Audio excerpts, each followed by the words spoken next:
Bom dia. Eu vou retomar a atividade porque acho que houve ainda algumas dúvidas. Então eu refiz a atividade, né? Eu repensei a atividade e trouxe então de uma forma mais ilustrativa as coisas que eu talvez não tenha conseguido passar para vocês de uma forma mais abstrata. Vamos lá. É, Nós temos, por exemplo, identificar o problema e pensar quais os objetivos que se quer alcançar.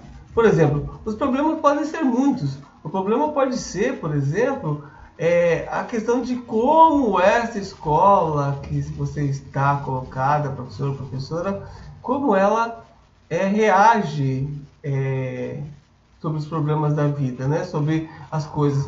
Por exemplo, esses problemas eles atingem diretamente a escola, os problemas financeiros, né? Os tipos de laboratórios, a acessibilidade ao local da escola, se tem quadro ou não tem, se tem biblioteca ou não tem, rede de esgoto. Todos esses problemas sociais atingem a escola e realmente causam problemas sérios. É um tipo de problema. Outro tipo de problema é a questão da identidade da escola, né? A escola mudou de forma de ver o mundo, né? Aqui a gente pode ver uma sátira, é lógico que isso é o extremo, né? Em algumas situações isso pode até acontecer, mas ainda não chegamos a como se todas as escolas estivessem dessa forma aqui. Mas se o problema é esse, então nós identificamos o problema. Vamos dizer se o problema é uma questão de autoestima, né, das crianças, né? E como a sociedade vê essas crianças. A criança da escola particular é muito boa, limpinha, cheirosinha, tem grandes ideias. E da escola pública a criança é mal cheirosa, tem problemas de limpeza dos dentes, todos esses problemas aí, correto? Então, e ainda tem um problema intelectual. O problema é de autoestima? Se o problema é de autoestima, então é outro tipo de problema. Se o problema é familiar, é um outro tipo de problema que você deve pensar. Para cada problema desse aqui, colocado aqui, o que é que você tem? Você tem situações que você pode, de alguma forma, ou extinguir ou amenizar. Você deve pensar, então, qual objetivo você quer ao observar os problemas que existem. Qual é o primeiro problema que você quer resolver? Correto? Vamos dizer que o problema foi de âmbito familiar. Correto? Ou seja, a baixa estima de uma família. Correto?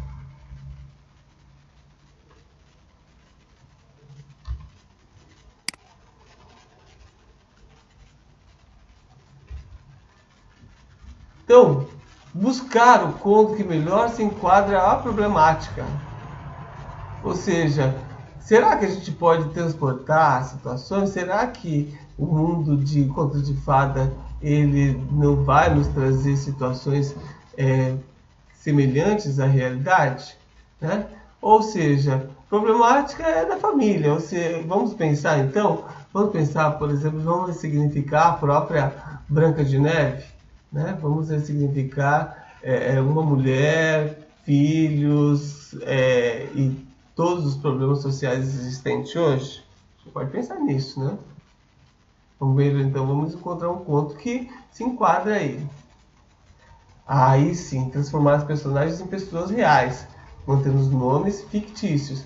Né? Vamos lembrar da história que a Branca de Neve, na verdade, ela é o próprio lobo, ela, de família de lobos.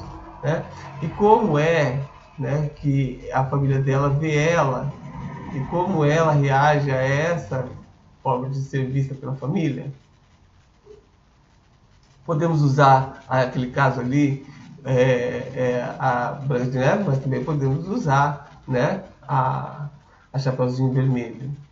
Ou podemos, muitas vezes, demonstrar para aquela criança de que as pessoas, quando observam as coisas, veem do jeito que quer. Uma pessoa pode observar um sapo e achar que é só um sapo maldito, fedido. Mas alguém pode olhar o sapo, ou seja, aquele que não é tão bonito como os outros são, e verificar nele o que existe de bom dentro dele. Ou seja, as pessoas começam a observar com os contos de que existem formas diferentes de ser, de aparecer, de se vestir ou de se comportar. Então, pegamos um conto e colocamos, trazemos ele e começamos a pensar nele no cotidiano ali. Aí é uma outra coisa. A questão do espaço. Você precisa de um espaço onde essa coisa aconteça. Observe aqui, nós aqui temos um canto de uma sala, né? Então, ali tem um tapete, ali tem os puffs, e ali tem um local onde se deita, tem as almofadas, ou seja, um espaço para um conto. É lógico que, né? Se a gente for pensar numa sala de conto, aí a gente está pensando em papel de parede, nós estamos pensando como essa coisa aqui, né? A grama artificial, essa questão de produzir o papel de parede, depois colar o papel de parede com profundidade, essa coisa mágica de um espaço de conto. Outra coisa. Vamos dizer, se você está numa escola que existe uma sala e que essa sala está sendo mal aproveitada e você consegue olhar para ela e ver isso aqui, pô, que legal, cara. Junta seus amigos, suas amigas, os pais e tudo mais e faz um mutirão e transforma a sala nisso.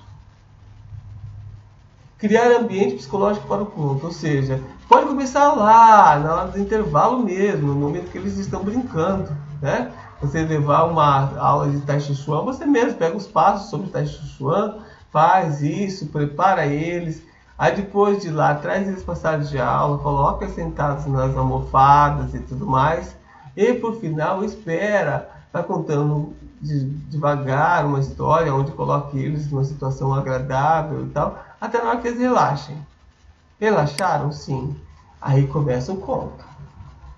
Contar é se despir, é sair do corpo, é dar personagem à sua vida por alguns instantes. Dar ao personagem isso, percebe? Esse cara contando um conto fantasiado, as coisas que ele fala, então viram coisas visíveis. As pessoas que estão sentadas ali, as crianças que estão vendo ali, estão vendo coisas visíveis, porque a língua desse encantador de histórias é poderosa. Então faz com que essa beleza aconteça e que essas pessoas realmente acreditem que estão vendo aquilo se passar. Retomar a história. Depois, né, que passou tudo aquilo, no mesmo dia você retoma a história. Pega até mesmo escrito, se eles já forem leitores, se eles não são leitores, você conta de novo a história, né?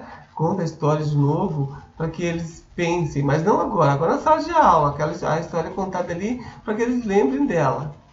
E aí sim, escrever a história a partir do seu olhar. Perceba, a partir do seu olhar, da sua forma de ver. Aí sim, é o personagem, independente se é o principal ou não é o principal, conta a história. E por final, essas histórias vão parar então em livretos, fanzines, que fazem parte da coleção pessoal deles. Ou seja, é isso, ressignificar. Né? Pensar, por exemplo, o Walt Disney pega as histórias dos irmãos Grimm e de repente ele simplesmente transforma aquilo para uma leitura infantil. Ou seja, aquela coisa que era para assustar se torna um conto. E isso dá uma nova vida às histórias e para o nosso tempo, correto? Obrigado.